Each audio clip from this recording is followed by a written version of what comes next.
Please, birds. It's 5 in the morning and I haven't slept. Can you just shut up?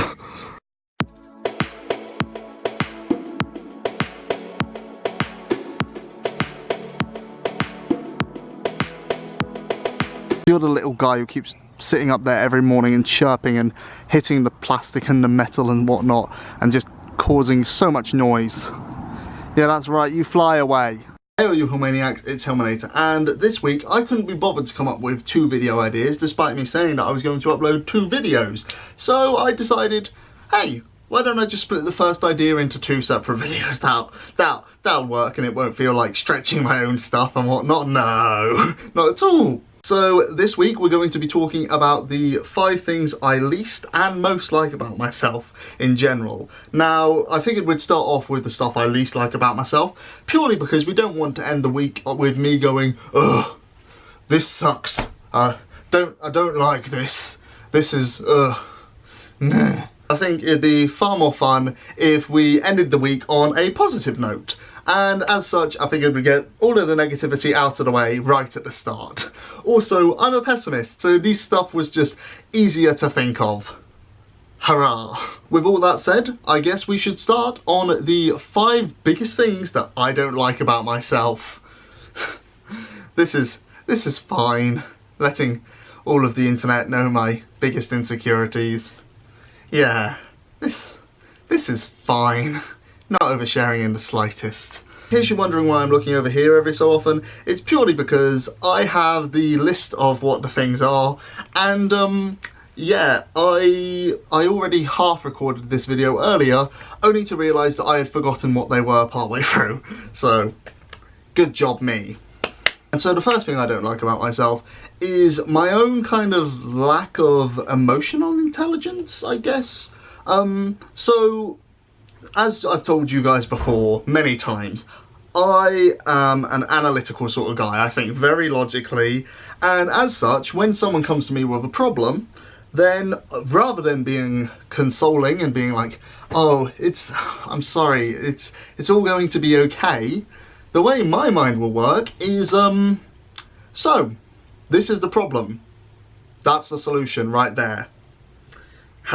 It's so obvious. How has no one thought of this? This is the logical solution. Why have you not done this? It's so clear. My mind is constantly screaming at me, and I constantly have to fight the urge to just blurt out, hey, you know, you could fix that chameleon circuit if you just try hot wiring the fragment links and superseding the binary. No, I do have to constantly stop myself from just being like, you could solve all your problems. There's the solution, right there. And yeah, obviously if I do that, which I have done in the past, then people don't seem to like that. Strange. People don't like you just analysing them and you know, mentally being like, why aren't you just doing everything the way I tell you to? Really? Yeah, I wouldn't have guessed that people prefer to be comforted than told what to do. I mean, who would have thought of that? So that's one thing I just don't like. I really struggle to think in an emotional aspect. Like, I can understand other people's emotions fine, but that doesn't mean that the first thing that goes in my head is, oh, I'm sorry, that sucks. Yeah, my brain basically just immediately tries to solve the problem rather than helping the person as they are, which is great. The next point is going to be the person that I used to be. So, back when I was about 12 to 13, I thought I was a very nice person. And from me saying that, you can already tell where this is going, because I've told you before I was bullied, I basically spent all of my time alone, and now that you know I thought I was a nice person, yep, there's only one conclusion: I was a nice guy! Yay! I fucking hate the fact that I used to be a nice guy. I know that some of the stuff I said back then was pretty darn hurtful probably. And yeah, it took me a while to realise. Hopefully I've changed now, and you know, I think I would consider myself vastly different to the sort of person I was at like the beginning of my teenage years now. But yeah, I am not proud of who he was, who I was, and yeah, I made many mistakes at that age, but yeah, I regret them all, and that's why I don't like who I used to be. The third thing that I don't like about myself is, strangely enough, something that I've been trying to work on. And the next 2 points are probably going to tell you why I've failed at it. It's my own body! Hurrah! Now, there are aspects of my body that I really, really like. For example, I think my face is just devilishly handsome. Like, I mean, have you seen this thing right here? Isn't that just the most attractive thing you've ever seen? Oh, lighting's changing, isn't it? Best. One sec. That's not much better. In all seriousness, I do generally like my face. I think my face is fine. It's just the rest of me that I'm not a big fan of. So let's start with the obvious. I am a considerably chunky man. I've tried losing weight. Don't seem able to do it. It's a bit of a pain, but you know, I'm the one eating all of the food and not doing the exercise. Then there are a couple of other things. So first off, there's something that I never used to be self-conscious about until I was kind of like 17, 18, and it's the amount of body hair that I have. It's considerable, to the point where I was told multiple times by both students and teachers that if I grew any more, then I would look more like a monkey than a human being. That's with me censoring their own words, obviously. But yeah, essentially I was told that I didn't look human because of the amount of body hair that I have. It's great, comforting. But the body hair was good for one thing, and that was to cover up the stretch marks. Yup, that's right, I grew at such an incredible rate that my body is just covered in stretch marks. Literally covered. I'm not sure if you can make it out. Yeah, you can. There on my arms and going down into my armpits, I have stretch marks, and then I have them running all along my spine, right from about here all the way down, actually maybe there, and basically they go right down my spine, onto my buttocks, round my thighs, and also on my considerably chunky belly. Not oversharing in the slightest. Which, to be honest, I mean, that one makes sense. That one, you know, I ate a lot of food, I gained a lot of weight, I get stretch marks, yeah, sure. But the rest of them are purely because of the speed at which I grew. I grew as a teen at such an insane speed that my body started tearing itself apart. That's ideal, isn't it? Who doesn't want their own skin to literally tear because they're growing that fast? It's fun. And then finally there's the fact that I don't seem to be able to grow a normal beard. Like, this one is the least of my issues, to be honest. But yeah, when I try and grow out facial hair, it never grows in this sort of area, you know, on my cheek.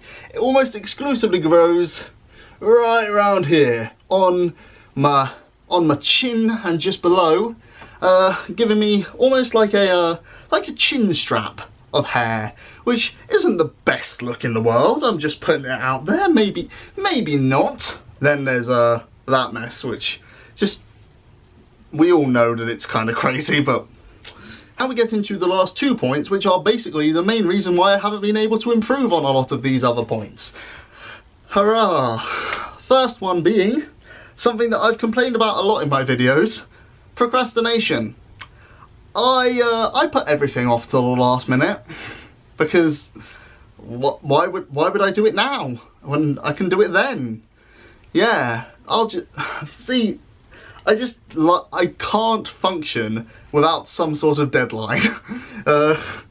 I need the deadline, not because then I can, you know, set out a steady pace of work and, you know, organise my thoughts. No, I need it purely so that I can wait until about the night before and then just blitz the entire project.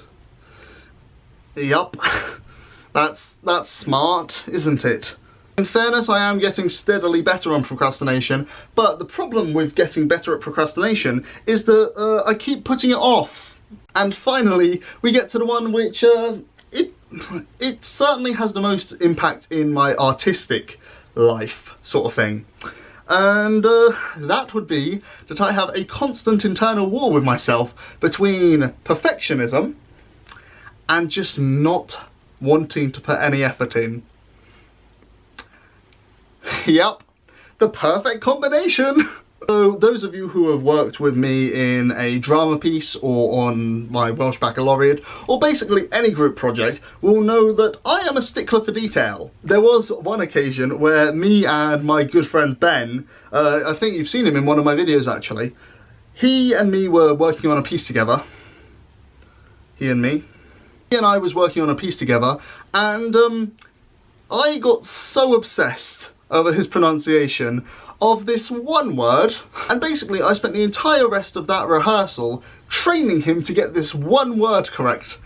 Like the rest of his performance I was fine with, but this one word I could not let stand, and I was like, no, that isn't how you should deliver that. How about you do it like this? And he's like, you mean like this? And I'm like, no, like this.